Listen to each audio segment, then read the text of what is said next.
Bienvenidas y bienvenidos a Romper el Estigma es abrir caminos de inclusión, un espacio impulsado por UNAD, la Red de Atención a las Adicciones, gracias a la financiación del Ministerio de Derechos Sociales, Consumo y Agenda 2030. En esta temporada ya hemos reflexionado sobre cómo el lenguaje que utilizamos puede contribuir a generar y perpetuar el estigma que recae sobre las personas con adicciones y también sobre el modo en el que ese estigma impacta en sus familias. Hoy queremos cerrar en este último episodio de la temporada con una mirada constructiva, la participación de las personas con adicciones en el diseño, implementación y evaluación de servicios y políticas públicas. Y es que las personas que usan drogas siguen estando escasamente representadas en los procesos de toma de decisiones.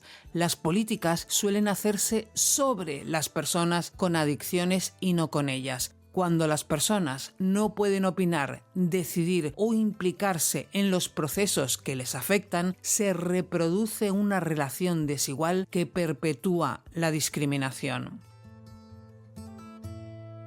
Para hablar de todo esto, hoy contamos con Ernesto Cortés. Él es antropólogo social, máster en criminología y también máster en salud mental. Ernesto Cortés es director ejecutivo de la Asociación Costarricense para el Estudio e Intervención en Drogas, socio de la Asociación Costarricense de Reducción de Daños, también es parte del secretariado de la Red Latinoamericana y del Caribe de Personas que Usan Drogas y además es presidente de la Junta Directiva de la Red Internacional de Personas que Usan Drogas y miembro de la Red Internacional sobre Hepatitis y Personas Usuarias de Sustancias. Ernesto Cortés, bienvenido a Romper el Estigma es abrir caminos de inclusión. Es un verdadero placer contar contigo. Muchas gracias por la invitación. Un placer estar con ustedes. Para empezar, a menudo se habla de participación, pero ¿qué significa una participación real y no solo simbólica? Pues bueno, una participación real significa el estar ahí realmente, ¿no? Más allá de un simple cuestionario, ¿no? Una simple consulta, es que las personas que usamos drogas seamos parte de todo el proceso. Si hablamos de políticas públicas, por ejemplo, desde la elaboración a la ejecución, a la evaluación, ¿no? De las políticas, que seamos parte de eso, porque finalmente son políticas o intervenciones o prácticas que nos afectan directamente. Somos la población beneficiaria directa y lo mínimo que pediríamos es que nos hagan parte de todo el proceso y no solo simbólica o de forma tokenística, como dicen en inglés. La verdad es que eso está bien en cualquier ámbito, ¿no? Pero ¿por qué es importante que las personas que usan drogas participen en esos procesos, en esas decisiones que les afectan directamente? Principalmente es por el hecho de que esas decisiones que van a conllevar prácticas, intervenciones o políticas están dirigidas a nosotros y a nosotras como población directa. Uno lo que esperaría es que si se hace una política sobre, no sé, atención al cáncer, por ejemplo, se involucre a las personas con cáncer o que hayan vivido con cáncer. El problema con el tema de las personas que usamos drogas es que hay esta idea, ¿no? Este estigma, este estereotipo de que no tenemos capacidad, ¿no? Evolutiva, capacidad de pensamiento, capacidad de decisión, ¿no? Esta falacia de que la sustancia nos secuestra el cerebro y que más allá de buscar la sustancia y conseguirla y consumirla, no tenemos otra posibilidad de tomar decisiones cuando en realidad se sabe y hay suficiente evidencia de que es así, ¿no? Además de que sabe que la gran mayoría de las personas que usamos drogas no tenemos un consumo problemático o una adicción y aunque lo tuviéramos, no sería importante que nos tomen en cuenta. Finalmente, muchas de las políticas de drogas dirigidas a abordar el consumo más bien nos criminalizan, más bien nos estigmatizan, nos marginan, nos discriminan y eso ha demostrado que no es efectivo, que no nos beneficia, que no mejora nuestra salud ni nuestra calidad de vida y que empeora el resto de la comunidad y la sociedad en general. Has utilizado varias veces la palabra estigma y creo que la vas a usar ahora también, porque ¿cuáles crees que son, y has dicho algunos ya, los principales obstáculos para que se esté limitando esa participación de las personas que usan drogas? Pues sí, en general hay dos estereotipos o dos marcas, ¿no? Que se nos han permeado, que tienen que ver especialmente con este estigma de patologización, de enfermedad, como si todas las personas que usáramos sustancias tuviéramos un problema de consumo, cuando en realidad la evidencia internacional desde agencias de Naciones Unidas demuestra que es menos del 15 al 10%, pero ese estigma de patologización o de enfermedad lleva consecuentemente al estigma de criminalización, ¿no? Como dije ahora, esa idea de que como no podemos pensar en otra cosa que conseguir y consumir la sustancia, vamos a delinquir para buscar la sustancia. Y pues todos estos estigmas se crean desde la misma prohibición, ¿no? Desde esta lógica abstencionismo y moralista que lo que busca es eliminar las sustancias, eliminar a las personas que las usamos, cuando las sustancias y las personas que usamos estamos desde el inicio de la humanidad. Y entonces es esta lógica, ¿no? De exclusión, de incapacidad, no sé, mental, que lleva a que las decisiones se tomen sin involucrarnos, a que las decisiones se tomen en función de controlar nuestros cuerpos y nuestras vidas, en lugar de darnos mayor autonomía y libertades. Vamos a ser positivos, vamos a pensar en las ventajas de involucrar a las personas. ¿Qué conseguimos con esa involucración de esas personas?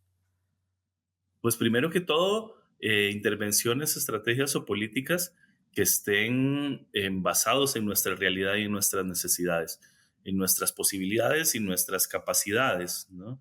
Esta idea de que la abstinencia es la única meta de un proceso o de una política, pues es poner metas muy altas, es poner la barra muy arriba, decimos, ¿verdad? Muchas de las personas que usamos drogas o no queremos o no podemos dejar de consumir. Involucrarnos en los procesos de toma de decisiones implicaría determinar cuáles son nuestros deseos o nuestras metas reales, ¿eh? Y adecuarlas a nuestras capacidades.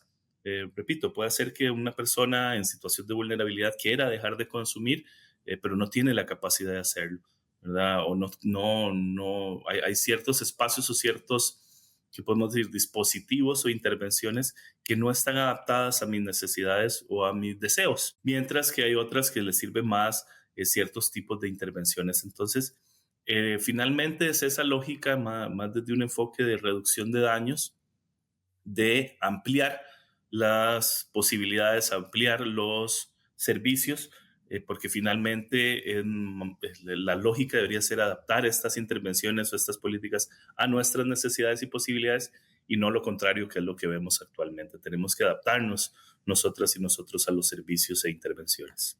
Sí, se están tomando decisiones sin involucrar a las personas y sin conocer realmente las necesidades que hay. ¿Tú crees que involucrar a las personas que usan drogas puede contribuir a eliminar el estigma que recae sobre esas personas? Definitivamente, yo soy de la idea de que la mejor forma de generar procesos de desestigmatización es involucrando a las personas usuarias, a las poblaciones directamente afectadas, involucrándoles plenamente, escucharlas, conocerlas. No hay otra forma, o sea, no hay forma más efectiva, ¿no? De reducir estos estigmas, estos estereotipos. Pero también creo que tiene que haber un proceso de empoderamiento de la comunidad de personas usuarias y de las mismas personas usuarias, porque el autoestigma es muy fuerte y muchas de nosotras y nosotros en la comunidad hemos interiorizado ese autoestigma que nos desvaloriza, que nos hace ver menos, que repetimos los mismos discursos moralistas y punitivos y de castigo que nos viene desde la sociedad. Entonces también hay que tener mucho cuidado con eso, porque finalmente el proceso social, ¿no? Es complejo, es multifactorial, y estos estigmas no, o sea, la desestigmatización y hasta cierto punto mi propia desestigmatización, ¿no? El utilizar esta etiqueta y colocármela a mí mismo, pero como una forma de empoderarme y no de aminorarme, también conlleva un proceso de reflexión y crítica personal y de empoderamiento colectivo. Sí es clave en todo este proceso que se creen organizaciones o movimientos o colectivos de personas usuarias para que eso se dé, ¿no? Es lo que llamamos también educación entre pares. Bueno, ya has adelantado un poco, pero vamos a ser prácticos, vamos a pensar en estrategias, herramientas que se pueden llevar a cabo para abrir esos espacios de participación real, que es de lo que estamos hablando. Pues la primera sí tenía que ver con ese impulso del colectivo, de la comunidad de personas usuarias de drogas. El generar movimiento, el generar organización, ¿no? Llamamos una organización de base, organización comunitaria, es clave. Y de eso hay poco, ¿no? Por lo menos en América Latina son muy pocos los países que cuentan con organizaciones de personas que usan drogas. Muchas de esas organizaciones además llamamos organizaciones de reducción de daño o de derechos humanos por ese temor también de autoidentificarnos como una comunidad. Y esto viene mucho de la mano también con otros movimientos sociales, ¿no? No quería dejarlo por fuera, viendo también todo el tema interseccional. Mucho de este aprendizaje de movilización lo hemos visto de colectivos feministas, trans, de diversidad especialmente. En Costa Rica, donde estoy, por ejemplo, todos los movimientos ambientalistas, ¿no? Surgen desde esa situación o esa necesidad personal de hacer un cambio social, hacer un cambio político.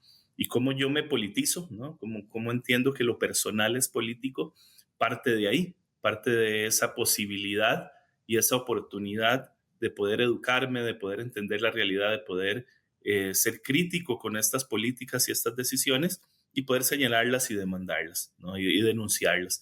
De ahí eso es clave, ¿verdad? Que seamos nosotras mismas quienes exijamos que se garanticen nuestros derechos. Y esto tiene que venir de la mano con políticas públicas que nos ayuden a hacer eso, ¿verdad? Finalmente, la organización social no surge del vacío. Tenemos que haber esa capacidad y desde los estados o desde, en general, no sé, los gobiernos, ¿no? Esa posibilidad de empoderar a las organizaciones, al mismo tiempo de que se creen mecanismos de consulta, de participación activa. Yo siempre digo, lo mínimo es preguntarnos, ¿verdad? Lo mínimo es un mensajito de WhatsApp, no un correo electrónico diciendo estamos haciendo esto, les Sí. interesaría participar, llene este formulario, ¿verdad? Más allá de eso, hagamos una reunión, te invitamos a sentarte en la mesa, nos vemos a la cara, a los ojos, ¿no? Y te reconozco como una persona con derechos, que yo creo que eso sí también falta mucho, ¿no? Todavía seguimos en esa lógica de que las decisiones se toman desde arriba y que las personas usuarias no tenemos la capacidad de tomar decisión cuando hemos visto, ¿no?, ejemplos de muchos países donde eso es distinto. Me ha gustado eso que has dicho, que yo creo que es para cualquier etiqueta, lo de usarla para empoderarse uno. Está bien, esa vuelta es muy positiva. Vamos a pensar en los profesionales y las profesionales del sector. ¿Qué podemos hacer para fomentar esos entornos participativos de los que estamos hablando? Pues lo primero sería esta sensibilización, ¿no? Concienciación, como dicen ahora.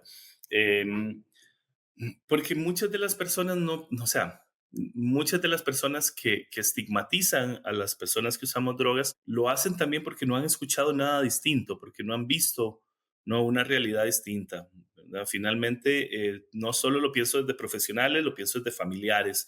Me ha pasado mucho en charlas o en cursos, ¿no?, que hay gente que dice, mira, yo es que me he dado cuenta que he tratado mal a mi hermano por esto y esto y esto, y después de escucharte, eh, que he cambiado y veo que además la relación mejora, que la persona tiene más posibilidad de decirme cosas y lo que yo siempre respondo es de si no has escuchado nada distinto, no me extraña, tampoco te sientas mal, ¿no?, por darte cuenta que has estigmatizado a una persona. Yo creo que de los profesionales de salud especialmente y de las áreas sociales, para no decir del área policial o criminal, ¿no?, que es aún peor, eso se agrava. El estigma social se suma al estigma institucional, ¿no? Donde vuelvo a repetir, no, sos un enfermo, sos un adicto, ¿verdad? Por lo tanto, eres un criminal y no sé cómo actuar. Entonces, de ahí tiene que haber procesos de sensibilización y de capacitación. Y sin duda, el mejor proceso de sensibilización es el compartir con las personas usuarias de drogas, es el poner en práctica esa escucha activa. ¿No? Que cuando yo hacía voluntariado, especialmente con organizaciones que trabajan con personas en situación de calle, recuerdo muy bien un amigo que me decía, la escucha activa es siéntese y escuche, ¿verdad? Cállese, pregunte, no genere conversación, ¿verdad? No le diga qué hacer, no juzgue. Y ahí es donde uno va viendo, ¿no?, que finalmente todas somos seres humanos, todas tenemos esta capacidad de tomar decisiones de autonomía y que si no brindamos esa posibilidad, pues la persona va a seguir reproduciendo los mismos esquemas y los mismos estigmas y actos de discriminación, incluso a lo interno, como es el autoestima. Ernesto, yo no sé si hay algo que quieras añadir en este esfuerzo que estamos haciendo en romper el estigma, es abrir caminos de inclusión, de que la gente pueda escuchar, como tú dices, algo distinto, algo que no te hayamos preguntado y que merezca la pena que lo contemos. Yo lo que diría es que las personas busquen, que sean más, que también se salgan de este ámbito institucional o académico. Creo que hay muchos, nos hemos quedado mucho en los artículos o los papers que se publican en tal journal, ¿no? Cuando la mayoría de mis pares usuarios y usuarios de drogas no tienen títulos académicos, no escriben en publicaciones y artículos científicos, ¿no? Esta idea de la evidencia científica, y lo pongo entre comillas, porque también la ciencia es un constructo, finalmente es un proceso de creación o de producción de conocimiento que no se aplica a los mismos estándares, que no se aplica siempre a esta lógica positivista de experimentar, de prueba y error, cuando somos seres humanos en contextos distintos. Y que en esta búsqueda de información, de conocimiento, se acerquen más bien a las personas que usamos drogas, se acerquen a las organizaciones de base comunitaria, pregunten, ¿no?, cómo funciona, qué es lo que hacen, y estén más abiertos a nuevas formas de abordar lo que llamamos el fenómeno de las drogas, ¿no? Yo digo abordar a las personas que usamos drogas, porque finalmente el estigma es hacia las personas, ¿no? Hay cuerpos, hay prácticas de control de los cuerpos, y que vayan visibilizando si esas prácticas o esas estrategias funcionan. El ejemplo más claro, ¿no?, es la guerra contra las drogas. Creo que llevamos décadas y hay suficiente evidencia, hasta académica y científica, digámoslo así, que demuestra que esa práctica de guerra contra las drogas no funciona, ¿verdad? No logra esos objetivos de reducir el consumo o reducir el tráfico, más bien es contraproducente. Lo que hemos visto es que aumenta más el consumo, aumentan más las organizaciones criminales, pero lo que estamos viviendo hoy en día, viendo las prácticas que tienen el gobierno de Estados Unidos y muchos otros, ¿verdad? Bueno, no sé, la pena de muerte en Arabia Saudita o en China, parece que vamos para atrás. Entonces yo sí siento que hay una necesidad de sensibilidad humana, ¿no? De que se entienda que somos seres humanos, de que tenemos familia, de que tenemos amistades, de que tenemos una comunidad, y más allá de eso, que tenemos derechos humanos, ¿no? Entonces sí es un proceso lento.